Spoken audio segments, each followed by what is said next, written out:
say you're sorry.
Ang Carbon Public Market ay matatagpuan sa Ermita, Cebu City sa Pilipinas.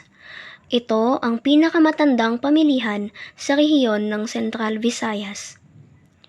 Bilang pinakamalaking pamilihan sa lungsod, ang iba't ibang paninda na ibinibenta sa Carbon kabilang na ang mga tuyong gamit tulad ng damit, kagamitan sa kusina at handicraft, gayon din ang mga basang kalakal tulad ng mga protas, gulay at karne, bukod sa iba pang mga kalakal na ibinibenta ng humigit kumulang 6,000 mga nagtitinda sa palengke. Noong 2020, nagsisimula ang merkado na sumailalim sa mga gawaing muling pagpapaunlad na naglalayong gawing moderno ang merkado. Kasama sa mga gawaing ito ang pagtatayo ng mga bagong pangunahing gusali para sa pamilihan, pati na rin ang iba pang mga retail amenities bukod sa palengke. Ang mga gawaing pagpapaunlad ay nakatakdang matapos sa 2025. Ang pagtitinda ng iba't ibang uri ng saging ay isang interesanting paksa na nagpapakita ng iba't ibang kultura at tradisyon sa iba't ibang lugar. Sa bawat uri ng saging na ibinibenta, mayroong iba't ibang lasa, kulay at tekstura na nagbibigay ng kakaibang karanasan sa mga mamimili. Sa pagtitinda ng iba't ibang uri ng saging, mahalaga ang pagkakaroon ng kaalaman tungkol sa bawat uri. Dapat malaman ng nagtitinda ang pagkakaiba ng bawat uri ng saging tulad ng lakatan, tundan, saba, kardaba at iba pa. Ang pagkakaiba ng mga ito ay maaaring nasa lasa, kulay, hugis at iba pa. Sa pamamagitan ng pagkakaroon ng sapat na kaalaman, mas magiging epektibo ang pagtitinda at mas maraming impormasyon ang maibabahagi sa mga mamimili. Isa pang mahalagang aspeto sa pagtitinda ng iba't ibang uri ng saging ay ang pag-aalaga sa kalidad ng produkto. Dapat siguraduhin ng nagtitinda na ang mga saging na ibinebenta ay sariwa at malusog. Ito ay upang matiyak na ang mga mamimili ay makakakuha ng pinakamahusay na karanasan sa pagkain ng saging. Ang pag-aalaga sa kalidad ay nagpapakita ng pagmamalasakit ng nagtitinda sa mga mamimili at nagpapalakas ng mga tiwala ng mga ito. Bilang isang mamimili, mahalaga rin na maging mapanuri sa pagbili ng iba't ibang uri ng saging. Dapat suriin ang kalidad, presyo at iba pang aspeto ng mga saging bago bumili. Ang pagiging mapanuri ay makakatulong upang makakuha ng magandang halaga at masiguradong masarap at malusog ang mga saging na binibili. Sa kabuuan, ang pagtitinda ng iba't ibang uri ng saging ay hindi lamang isang negosyo, kundi isang paraan upang ipakita ang kahalagahan ng iba't ibang kultura at tradisyon. Ito ay isang oportunidad upang matuto, mag-eksperimento at masiyahan sa iba't ibang lasa ng saging. Kaya, sa susunod na pagbisita sa tindahan ng saging, subukan nating mag-explore at tikman ang iba't ibang uri ng saging na mayroon tayo. Siguradong magiging masaya at masarap ang ating paglalakbay sa mga nagtitinda ng saging. Mga benepisyo ng saging. Ang saging ay maraming taglay na nutrients. Ang saging ay kilalang good source ng fiber at antioxidant. Siksik din ito ng vitamins at minerals na kailangan ng katawan. Tumutulong itong mag-moderate ng blood sugar level. Ang hinog na saging ay mayaman sa isang uri ng fiber na kung tawagin ay pectin. Samantalang, ang mga hilaw na saging naman ay nagtataglay ng resistant starch na umaaktong soluble fiber. Ang saging rin ay tumutulong para ma-improve ang ating digestive health dahil sa taglay na dalawang uri ng fiber na pectin at resistant starch. Ang saging ay napaka-healthy para sa ating tiyan. Ang resistant starch ay hindi na dumadaan sa digestion at dumadiretso na sa ating large intestine na kung saan nagsisilbi itong pagkain ng mga good bacteria sa loob ng ating tiyan.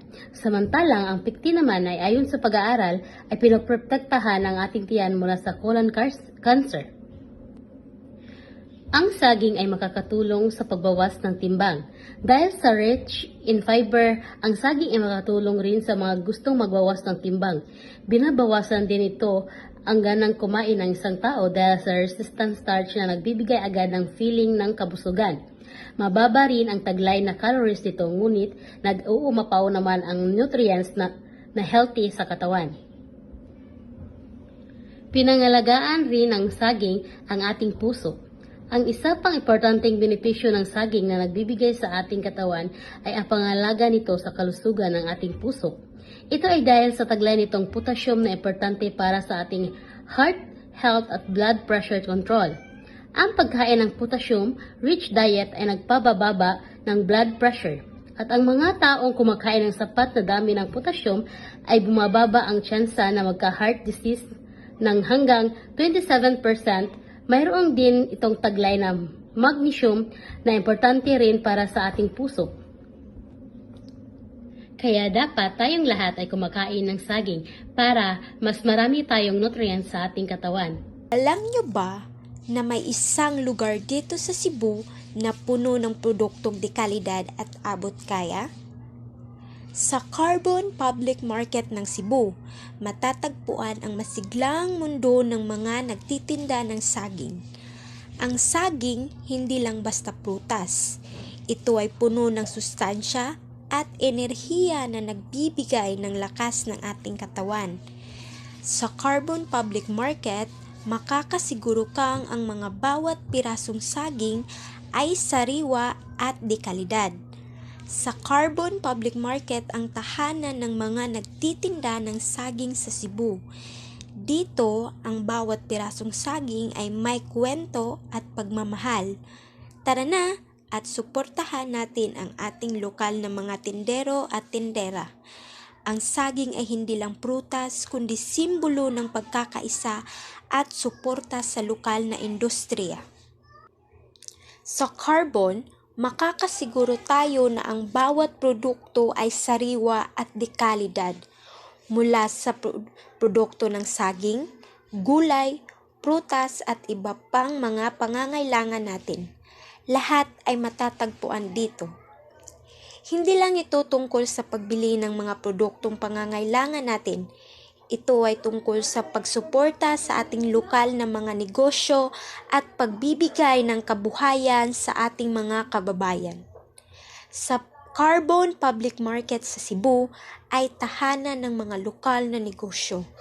Tara na at maglakbay sa Carbon, kung saan ang bawat pagbili ay may kabuluhan at pagmamahal.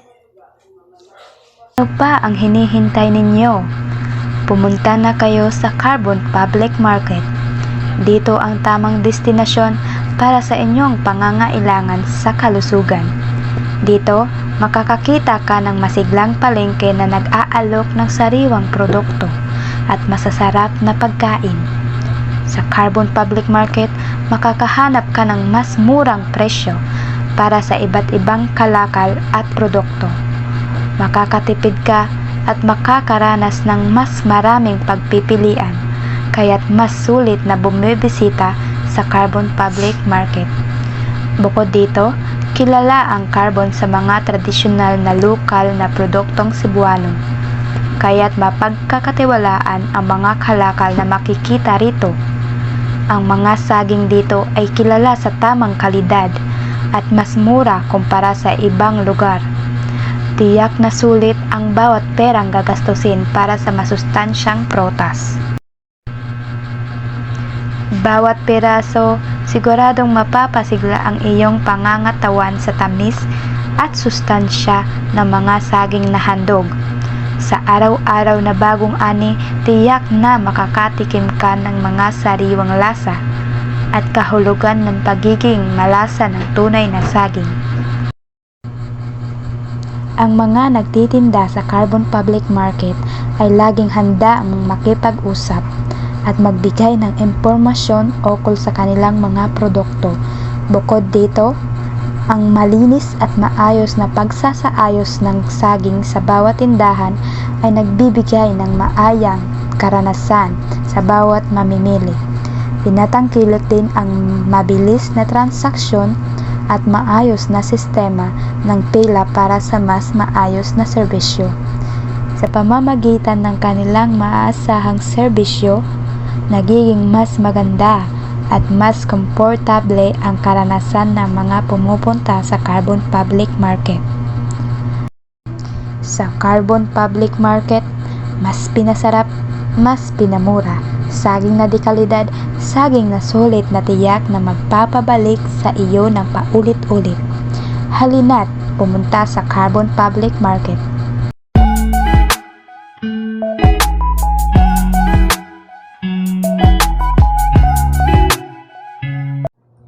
Magandang araw po sa ating lahat, sa inyong lahat. Una sa lahat, gusto kong pasalamatan ang bawat isa sa inyo, ang mga masisipag na tendero at tendera ng Carbon Public Market ng Cebu.